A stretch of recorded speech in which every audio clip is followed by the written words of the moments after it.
এই এই এই এই এই গয়না পড়াও, গয়না পড়াও। কি বলছিস কি তুই? গয়না খোলো, খোলো গয়নাগুলো খোলো। এই যে খোলো গয়না, খোলো খোলো। কি কি কি বলছো কি তুমি? আরে আমি ঠিক কি বলছি, গয়নাগুলো খোলো। রিয়াম, মা তুমি গয়নাগুলো পরিয়ে দাও তো মা। আপনি এরকম পাল্টে যাচ্ছেন, আমি ঠিক বুঝতে পারছি না। অত বুঝে কাজ নেই, বেশি বুঝলে কি অথচ মই যাবে। এই তুমি দাঁড়িয়ে আছো কেন মা? যাও যাও যাও, গয়নাগুলো খুলে নাও, যাও যাও।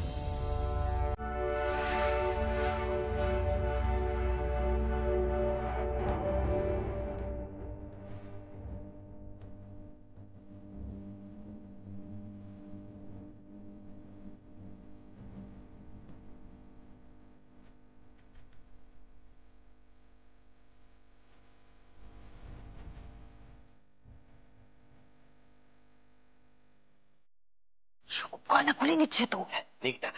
তুমি তুমি দুটো বেলায় দিয়ে দেবো। দিচ্ছি দিচ্ছি দিচ্ছি। ওফ, আরে কেন এগুলো নিচ্ছিস কেন? আরে দাও না দাও না দাও না। কি তুই দিদিকে চোখ মারছিস কেন?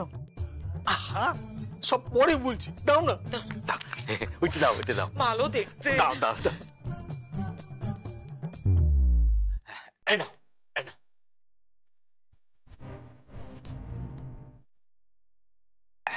পরিয়ে দাও।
আচ্ছা, আমি ঠিক বুঝতে পারছি না উনি হঠাৎ করে এমন পাল্টে গেলেন কেন।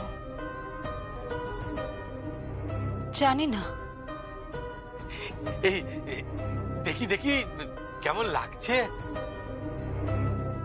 বাবা বাবা, অসাধারণ লাগছে। এইবার একটা ছবি তুলতে হবে খুব সুন্দর করে। ছবি তুলবি? হ্যাঁ, দেখোই না। এই দেখি দেখি দেখি দেখি দেখি।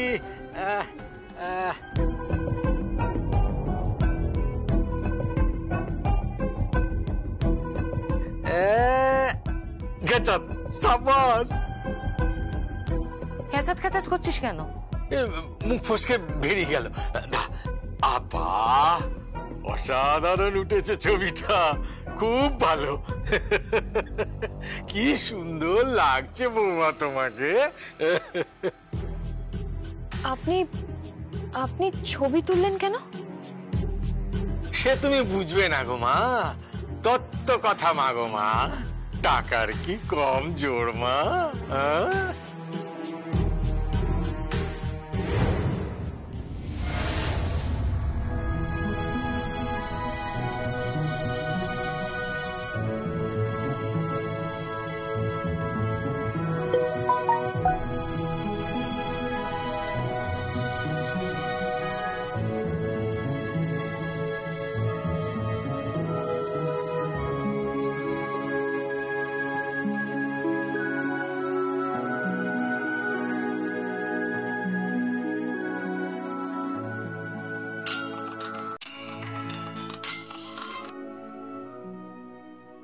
হ্যালো, ঝিলাম। হ্যাঁ আন্টি। ঝিলাম, সবাই তোমাকে ভুল বুঝছে, আমাকে ভুল বুঝছে। আসলে আপনি একদম ভাববেন না আন্টি। আমার মেয়েটা খুব কষ্টে আছে ঝিলাম। আমি ওর মুখোমুখি দাঁড়াতে পারবো না কোনোদিনও।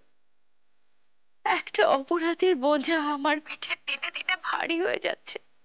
আমি যেন আর বইতে পারছি না। মনে হচ্ছে আমার মেয়ের জীবনটা আমি সর্বনাশ করে দিলাম।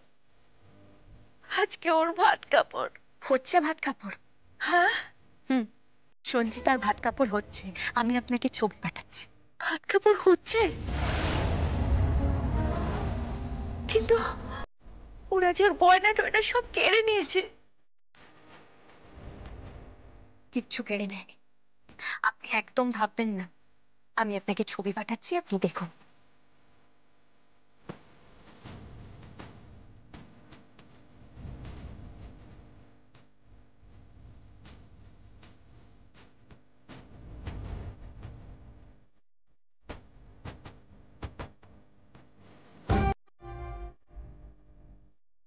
বাহ, কি? দেখো দেখো রে, আমার মেয়েটা কি সুন্দর সেজেছে। কিন্তু সেদিন তো শুনলাম ওর থেকে নাকি গয়নাগাটি সব খুলে নেওয়া হয়েছে। বাবা, সবই তো রয়েছে ঠিকঠাক। তাহলে আমি একটু ঝিলামের সাথে কথা বলতে চাই। কেন? কথা কথা আছে আমার, একটু ডায়াল করে দিন না।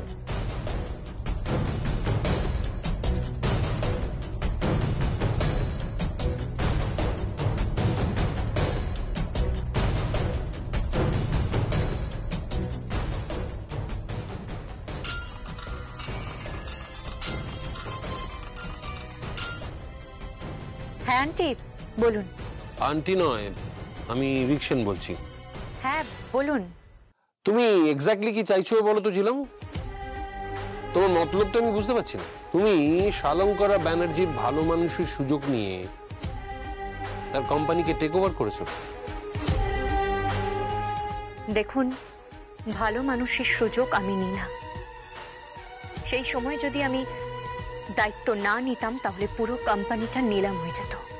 ব্যানার্জি বাড়ি শালঙ্করা ব্যানার্জির সাধের সেলাই টেক্সটাইল, যা সব সময় আকাশের মাথার উপর জলজল করে, সেই সেলাই টেক্সটাইল যদি নিলাম হয়ে যেত তাহলে তাহলে কেমন লাগতো আপনাদের? ভালো লাগতো? এ কথা বলার তুমি কে? তুমি এই পরিবারের বাইরের মেয়ে। হ্যাঁ, ঠিকই বলেছেন আপনি, বাইরের মেয়ে। তাহলে তাহলে করছো কেন তুমি এসব? আচ্ছা, আপনার তো একটা ছোট বোন আছে। হ্যাঁ আছে। সেই বোন যদি বিপদে পড়তো? না থাক থাক, উদার হওয়ার চেষ্টা করো না। তো তুমি কি চাইছো বলো তো? কোম্পানি তো অধিগ্রহণ করলে। বাড়িটাও নাকি ও বেচে দিতে পারে, বাড়িটা ওর নামে। কি বলছো কি? তাই নাকি? তুমি বাড়িটাও কবজা করলে? আচ্ছা, তোমার নেক্সট টার্গেট কি? সংকল্প ব্যানার্জি?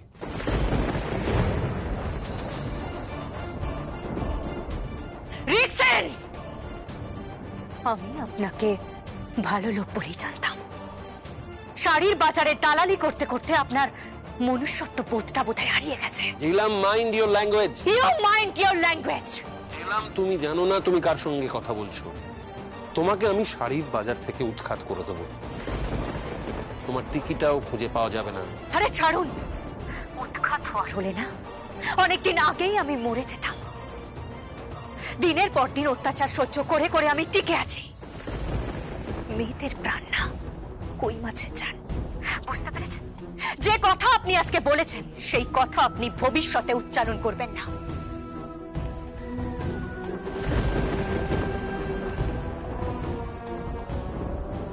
হ্যালো, শোনো, হ্যালো।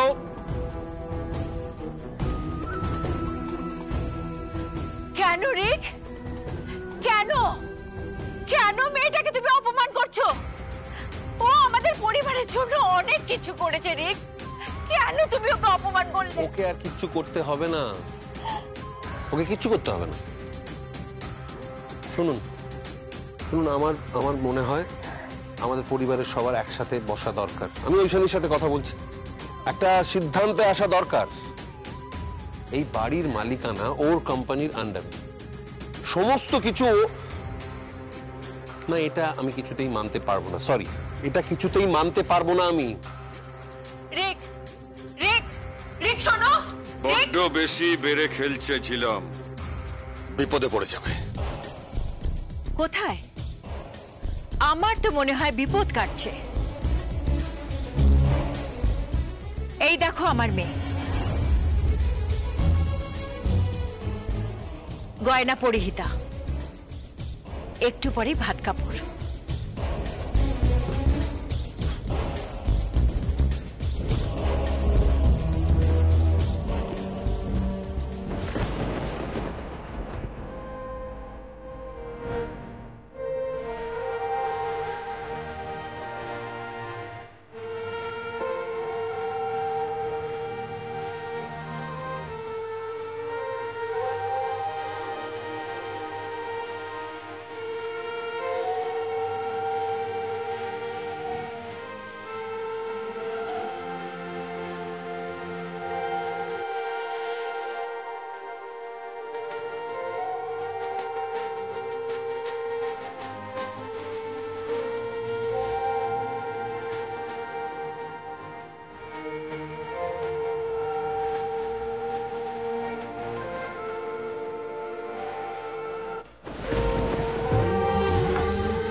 এই তো ভাত কাপড় হয়ে গেল, ধর এটা ধর।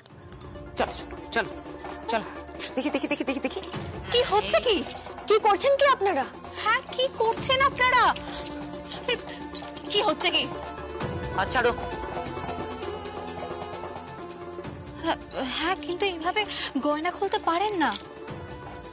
আমি কি করতে পারি না পারি সে সম্বন্ধে তোমার কোনো ধারণা নেই। ভাত কাপড় হয়ে গেছে, এবার বাড়ি যাও। বাড়ি যাবো মানে? আমি থাকবো এখানে, সন্ধ্যাবেলা ওকে সাজাবো, তারপর ফুলসজ্জা হবে। ফুলসজ্জা?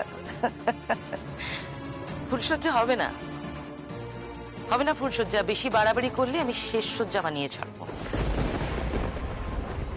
ঠিক বলেছো মা, এই মেয়েটা তখন থেকে বড় টকটক করে কথা বলে যাচ্ছে। আরে যাও না ভাই, যাও, নিজের চরকায় গিয়ে তেল দাও না, এখানে কেন এসেছো? এই একদম চুপ, হ্যাঁ একদম চুপ, ছোট ছোটর মতো থাকো।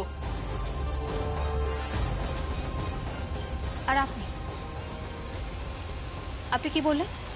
ফুলসজ্জা হবে না? না হবে না তো। কিন্তু আমি তো ফুলসজ্জা করিয়েই ছাড়বো। করিয়েই ছাড়বে? হ্যাঁ। চেষ্টা করে দেখো। কি রে কুশল, যাবি নাকি ফুলসজ্জার ঘরে? জীবনে নয়, আমার রাতবেলা পার্টি রয়েছে। কুশল, কুশল শোনো, কুশল শোনো। চল নন্দিনী আয়।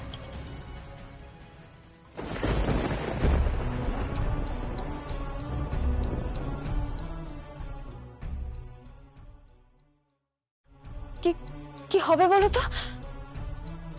কিচ্ছু বুঝতে পারছি না, কিচ্ছু বুঝতে পারছি না। কিন্তু কার ফোন আসছে? প্রিয়াম, আমি যদি ভুল না করে থাকি তাহলে এটা ঝিলামের ফোন।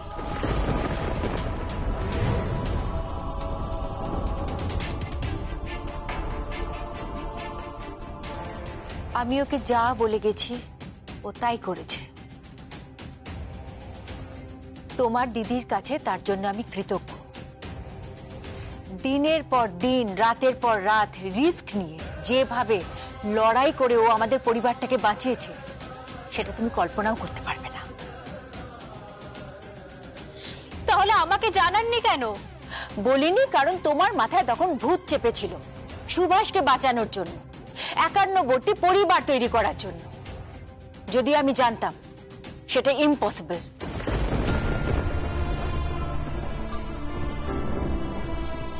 ঝিলাম প্রিয়মের থেকে আমার কাছে পাত্রী হিসেবে বেশি গ্রহণযোগ্য।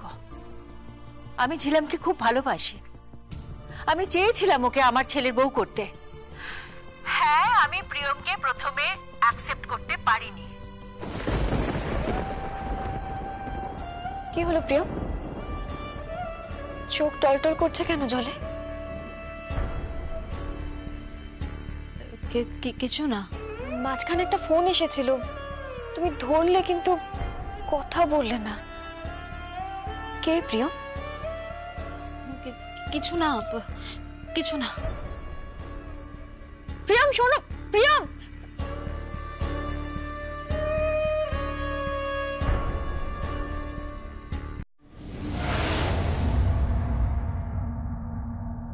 আসতে পারি? কে?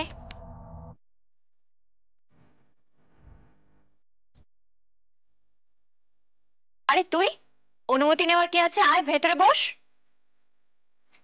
শুনলাম এই কোম্পানি তোর, এই অফিস তোর, সবকিছু তোর, সবকিছু দখল করে ফেললি। হ্যাঁ, সবকিছু আমার দখল করে ফেললি। আবার ঘর দখল করলি, আবার বাড়ি দখল করলি, আবার ব্যবসা, আবার পরিবার, সব দখল করে নিলি। হ্যাঁ, সব সব দখল করে নিলি।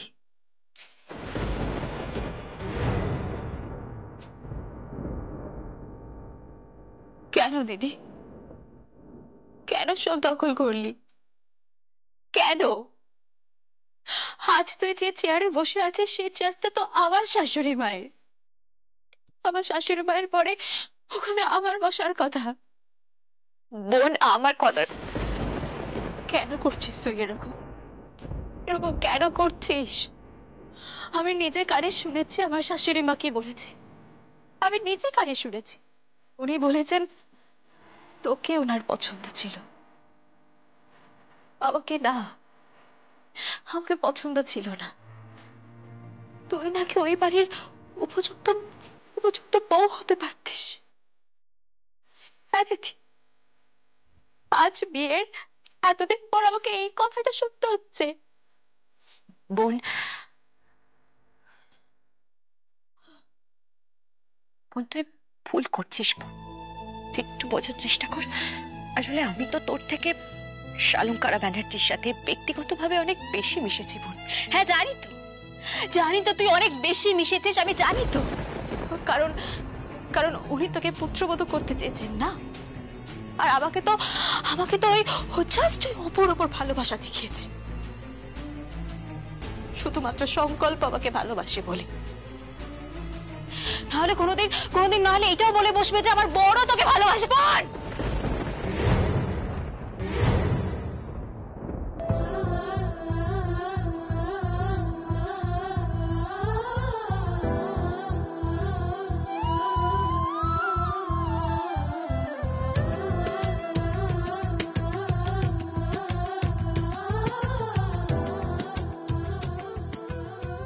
থামলি কেন তুই? মার, থামলি কেন? মার না আমাকে, মার। জীবন, তুই পাগল হয়ে গেছিস, মাথা খারাপ হয়ে গেছে তোর। কি সব বলছিস তুই? কি সব বলছিস তুই? আমি যা বলছি সেটা কি কোনো ভুল বলছি দিদি? ভুল বলছি? কি অসাধারণ পরিকল্পনা করে পুরো ব্যবসাটা নিজের হাতে করে নিলি।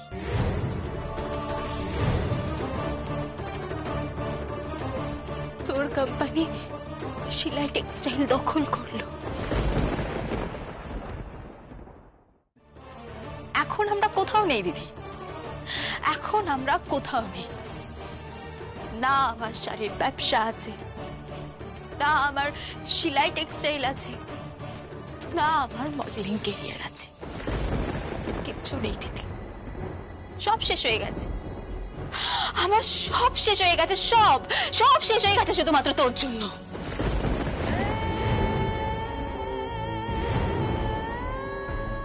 দিদি, আজ আবার সব সব শেষ। এমনকি আমার ননদের জীবনটা শেষ হয়ে গেল।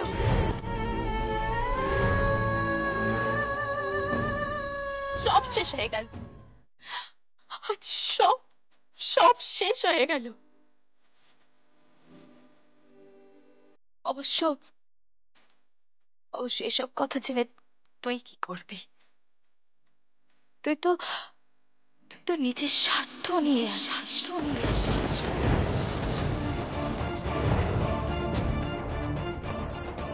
নিজেকে নিয়ে মগ্ন, তুই নিজেকে নিয়ে মগ্ন। দিদি, দিদি, তুই কি প্রতিশোধ নিলি? তুই কি তোর পরের প্রতিশোধ নিলি? কিসের প্রতিশোধ নিলি তুই? কিসের প্রতিশোধ নিলি? তুই তো বিয়ের মণ্ডপ ছেড়ে চলে গেছিলি। আমি তো বলিনি তুই বিয়ের মণ্ডপ ছেড়ে চলে যা। সেই মণ্ডপে জোর করে আমাকে বসানো হয়েছিল, জোর করে। তারপরে প্রত্যেকটা দিন, দিনের পর দিন কিভাবে কেটেছে সেটা শুধুমাত্র আমি জানি দিদি, শুধুমাত্র আমি জানি। দিনের পর দিন লড়াই করে গেছি আমি, দিনের পর দিন লড়াই করে গেছি। আমি লড়াই করিনি বোন, আমি লড়াই করিনি।